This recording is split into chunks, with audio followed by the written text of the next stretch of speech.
Hi, greetings, fellow Arrow fans. We'll look at Arrow Season 2, now continues on with the episode Suicide Squad.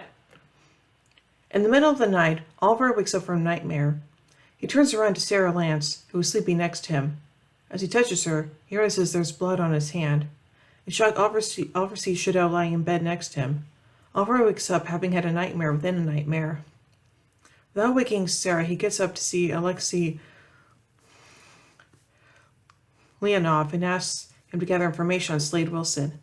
Alexei asks a favor in return, but this time Oliver does not comply, taking out and injuring his men in order to persuade Leonov at gunpoint to do his favor. Alexei obliges but informs Oliver he is no longer associated with the Solntsevskaya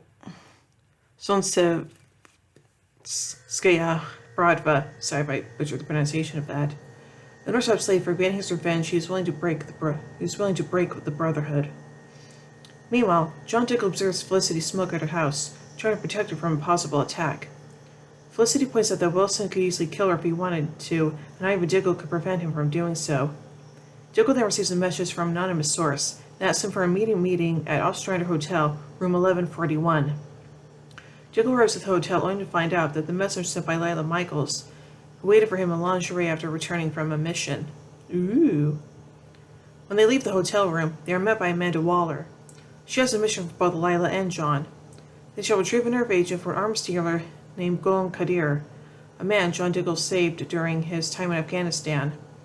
After the briefing, Waller introduces Diggle to his team, which consists of Ben Turner, Floyd Lawton, and Mark Sheffer. While John Diggle and Lila Michaels were arguing outside of Argus holding cells, an unseen woman offered to help them through their problems, claiming she was a trained therapist. Amanda hit her door to shut her up. Oliver heads to the Arrow Cave, walking past Sarah and Laurel. Down the Arrow Cave, Felicity informs Oliver about a crime in progress, and after some hesitation, Oliver agrees to don his hood and stops the two criminals. From rooftop, Slade Wilson in his full body armor watches the action. Oliver feels spotted and enters the rooftop. There he spots an old Deathstroke mask with an arrow driven through an eye hole. Oliver fills Sarah in on what Slade promised to do and tells her to stay away.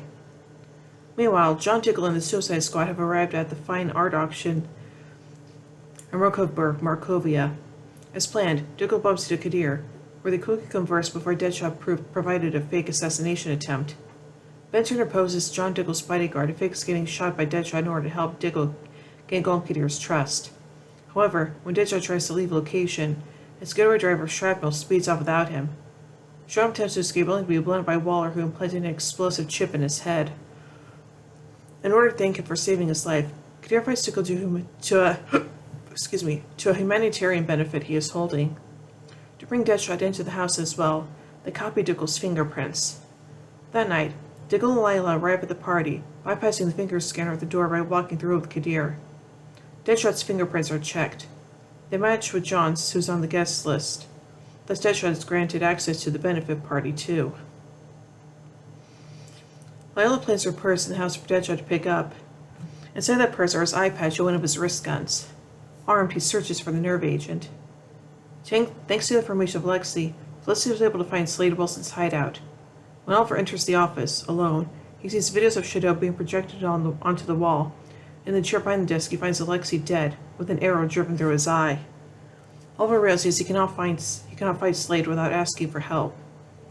In Markovia, Deadshot finds the nerve agent. However, the vessel is in no position to be transported unseen due to its enormous size. Upon hearing this, Amanda tells him to stay put and orders Diggle, Lila, and Ben to gather at the rallying point as she calls in a drone strike. Diggle, in order to evacuate everybody, reveals the truth to everyone about him. Qadir suddenly recognized Lila from Afghanistan and threatened to kill her. Bronzehacker promptly stabbed him through the back, killing him. Diggle refuses to let Deadshot die and persuades him to leave the building for the sake of his daughter, Zoe, whom he leaves money in a blind trust and tries to keep her life safe and easy by staying away from her. They flee a truck only to discover that the drone is locked onto the chip inside Deadshot. Lila cuts the chip out using Bronze Tiger's claws and throws it out the van, allowing the missile to explode some distance from them. However, the Markovian government were annoyed at the drone detonation in no-fly zone and threatened retaliation against the American government. At Argus headquarters, Amanda is visited by an old friend that turns out to be Oliver. She assumes that he's still mad at her for an unknown past incident between them, Oliver coldly assures her that she's been moved down the list. When asked who he wants dead more than her, he reveals that Slade's alive, which surprised Amanda, as she assumed that Oliver killed him. Instead, she shows him footage of a new player they've been tracking, calling him Deathstroke. So let's take a look at some trivia surrounding this episode. The flashbacks in this episode focus on Diggle's past in Afghanistan.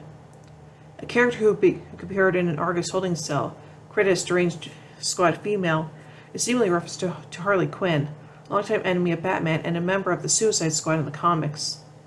Furthermore, the character is voiced by Tara Strong, who also voiced Harley Quinn in the Batman Arkham games and Injustice Gods Among Us, here using a voice extremely similar to that of Harley Quinn. Indeed, she claims to be a trained therapist, the occupation Harley is portrayed as having before becoming a criminal. This mission takes place in the fictional DC nation of Markovia, and centers a nerve agent from Kadank, a reference to Black Adam. Again, sorry if I mispronounced that. Markovia will later appear in Black Lightning Season 3.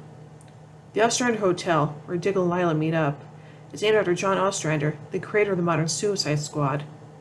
Room 1141 is a reference to Suicide Squad Volume 4, Number 1, the first issue of the relaunched Suicide Squad comics, which marked the first appearance of the New 52 version of the team.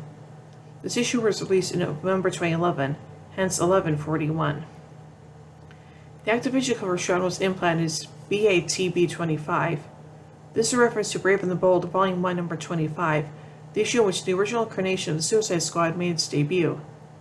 Felicity tells Oliver at a robbing progress at 5th and Giffen. This is a homage to Keith Giffen, who co-wrote the 2001 Suicide Squad comic.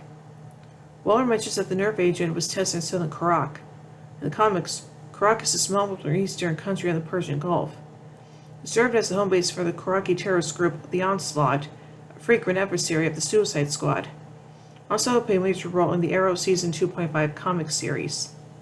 After saving him, Deadshot tells Diggle, "It's too yummy, Junior." This is a reference to the line Han Solo tells Luke Skywalker The Empire Strikes Back.